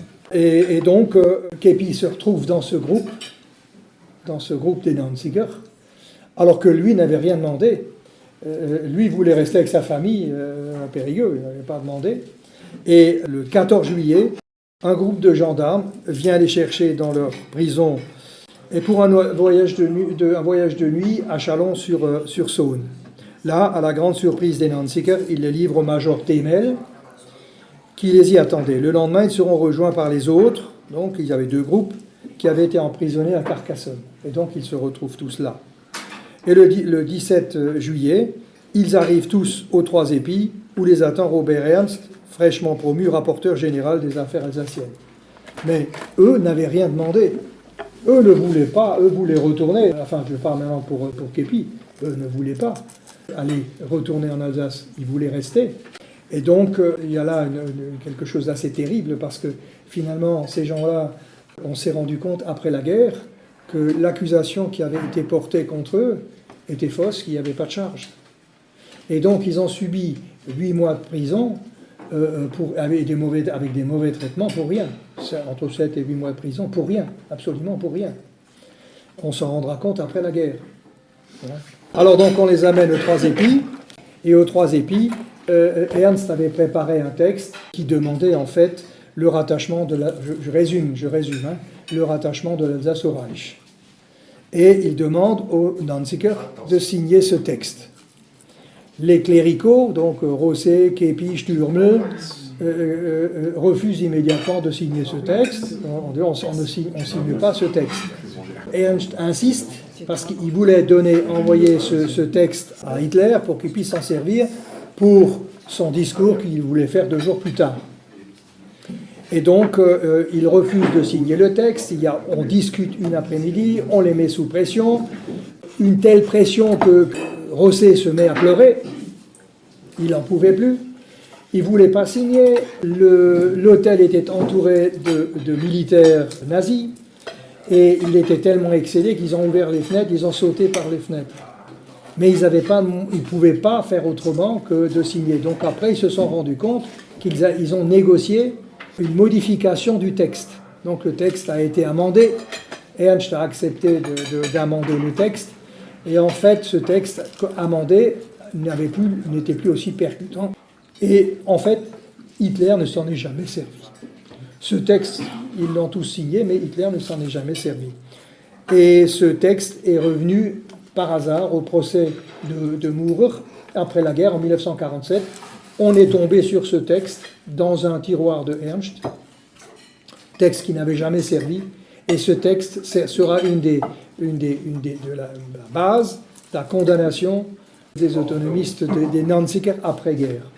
Et donc on arrive à la résistance des autonomistes du cercle de Colmar. Donc les autonomistes cléricaux se réunissent autour de Rosset à Colmar, qui dirigeait à ce moment-là l'imprimerie de la maison d'édition de l'Alsacia. Il y avait dans ce groupe, ils n'étaient pas très nombreux, ils étaient une douzaine, disons le noyau dur, hein. Il y avait Gromer, Kepi, Rosset, Broglie, voilà, ils étaient donc une dizaine. Et eux, leur problème était le suivant, ils auraient bien rejoint la résistance, mais la résistance française, elle était d'essence patriotique, anti-Boche et revancharde. Et son horizon s'arrêtait sur le Rhin. Alors que la résistance autonomiste était guidée par une vision plus large et plus européenne de la lutte à mener. Ils avaient, eux, des contacts dans toute l'Europe. Et eux étaient opposés au nationalisme de tous bords. Ils éprouvaient un certain trouble devant le nationalisme cocardier et revanchard qui transparaissait dans la résistance française. Pour eux, il n'y avait pas de contentieux avec le peuple allemand, c'était l'idéologie nazie qu'il fallait combattre et non le peuple allemand. Donc ils avaient une toute autre vision. Et donc ils décident d'engager la résistance, mais de manière autonome. En 1933, à partir de 1941, je veux dire, Colmar devient le centre de liaison de la résistance alsacienne des cléricaux avec les opposants allemands au régime national socialiste. On appelle donc ce cercle de résistants cléricaux le cercle de Colmar, avec Rosset, comme je vous ai dit tout à l'heure. Et donc ils prennent contact avec le cercle de Kreisau. Et le résultat, donc, alors j'abrège, ils prennent contact avec Goerdeler, et de là, on les informe du complot. Ils prennent part au complot de la résistance allemande qui devait avoir lieu au mois de décembre à Noël 1943 et il est prévu de tuer Hitler dans un attentat, mais l'endroit où il devait se rendre, au dernier moment, il a annulé le rendez-vous. Donc l'attentat est tombé à l'eau et donc ils ont été obligés de le repousser au mois de l'attentat de Stauffenberg, c'était en juillet 1944. Hein. Donc en juillet 1944, il participe à l'attentat de Stauffenberg. Il négocie avec Goerdeler la fin de l'annexion de l'Alsace, hein, et se prononce pour l'établissement d'un gouvernement, d'un self-gouvernement, d'un gouvernement autonome qui permettrait aux Alsaciens de négocier leur retour avec la France, qui avait un problème moral, puisque le gouvernement légal de la France avait collaboré. Et donc ils pensaient être en position de force s'ils avaient un gouvernement alsacien qui avait participé à la résistance allemande. En août 1943, Képy et Rosset rédigent un Sofort-Programme, donc le programme de gouvernement. Ils décident d'appliquer un texte qui permettait aux deux assemblées, le Conseil général du Bas-Rhin et du Haut-Rhin, de se réunir et de former une sorte de constituante en cas de réussite de l'attentat du cercle de Kreisau. Mais donc l'attentat n'a pas avoir eu lieu comme prévu, mais il aura lieu donc en juillet. Juillet, l'attentat échoue, la bombe explose, l'attentat échoue. Et là, à ce moment-là, ils sont tous arrêtés. Tous ceux que connaissait Képy, la plupart sont fusillés, sont pendus. Hein. Et Képy est prévenu par un ancien policier de Haguenau, qui s'appelle Alois Wolfel, qui l'a prévenu en disant, voilà, il y a un mandat d'amener contre toi, mais heureusement pour toi, il y a une erreur dans l'orthographie de ton nom. Ils ont écrit Képy avec un A tréma. Et donc, ils ne l'avaient pas, dans un premier temps, ils ne l'avaient pas trouvé. Ils se posaient des questions, où est ce Képy avec A tréma? Et au dernier moment, ils apprennent que il y a un Képy avec E. Et donc, ils demandent des directives à Berlin en disant, bon, on n'a pas trouvé de Képy avec A tréma, mais on a trouvé un Képy avec un E. Et là, ils reçoivent l'ordre de Berlin, arrêtez le Képy avec accent, avec A tréma ou E, arrêtez-le. Et ça, cet ordre est arrivé le 20 novembre, l'ordre d'arrestation, et le 23, 3 jours après, les troupes de libération faisaient la rentrée à Strasbourg, ce qui fait qu'il était sauvé. Entre-temps, Képy s'était vivait caché dans sa cave, ou dans la cave de la banque Gerardo Pink, qu'il connaissait, qui était des relations, et qui était au quai Finkwiller. Et donc, ensuite, arrive la période de l'épuration, une période très dure. On va reprocher, comme je l'avais dit tout au début, l'option du Volkstum aux Alsaciens, en disant voilà, le Volkstum, c'est exactement ce que voulaient les nazis. On va leur reprocher d'avoir défendu la langue allemande. Bref, on va essayer de les éliminer politiquement. Képy passe devant un tribunal d'épuration. Il y a eu les procès de Stürmel, les procès de Rosset. Et Képy passe lui aussi devant un tribunal d'épuration, mais avec beaucoup de courage.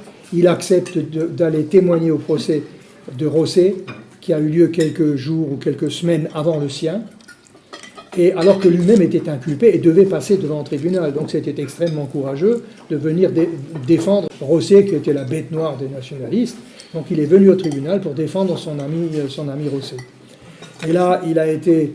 En fait, on a voulu refaire le procès qu'ils n'ont pas pu faire de 1939, mais ils se sont rendus compte que le dossier était vide, et finalement, ils n'ont pas pu le condamner. Il a été condamné à 15 ans d'indignité nationale, mais relevé immédiatement de cette condamnation pour résistance active, pour fait de participation active efficace et soutenu à la résistance contre l'occupant. Donc ils n'ont pas pu l'inculper, ils n'ont pas pu le condamner, ils l'ont inculpé mais ils n'ont pas pu le condamner, et donc il est sorti libre du tribunal. À partir de là, il n'a pas abandonné pour autant, il a continué. En février 1945, les anciens de la Volkspartei et de l'APNA ont créé le Parti populaire d'Alsace, mais en éliminant tous les anciens autonomistes. Sauf Gromer qui est resté dans le comité de patronage, qui est un peu l'éminence grise. Mais sous la pression des anciens de l'APNA, finalement, en juillet 1945, le Parti populaire d'Alsace décide de rejoindre le MRP. Et à partir de là, c'était fini du particularisme politique alsacien. On n'avait plus de parti politique spécifiquement alsacien pour nous défendre. On n'y avait plus que des partis stato-nationaux. Képi a encore mené le combat jusqu'au bout. Là, on entre dans la période des génuflexions. Là, beaucoup de lâcheté de la part des Alsaciens. Tout le monde tourne la veste. Tout le monde a peur. On se dit plus autonomiste avec autant de courage qu'avant. On nuance le propos. On est plutôt fédéraliste. On était un tout petit peu autonomiste. Et c'est assez lamentable de lire certaines déclarations. Mais dont des gens comme Camille Dallet n'ont pas pu être inquiétés non plus. Hein. Donc ces gens-là, ces autonomistes-là, ils ont continué le combat, mais c'était très difficile. Mais Képi a failli remporter encore quelques victoires, il est resté au MRP, il continuait à être la cheville ouvrière au sein du MRP. Il avait déjà un certain âge, mais il était toujours actif, et il avait toute une fraction du MRP qui adhérait toujours à ses idées. Sa carrière se termine là, il est maintenant vieux, il est âgé. Il a mené le combat jusqu'au bout, jusqu'à sa mort. Il a continué à le mener, il a gardé ses idées jusqu'au bout. Il a quand même encore vu Strasbourg devenir le siège du Conseil de l'Europe, ça lui a fait très plaisir. Il continue à avoir des rapports avec Robert Schuman, son ami Robert Schuman.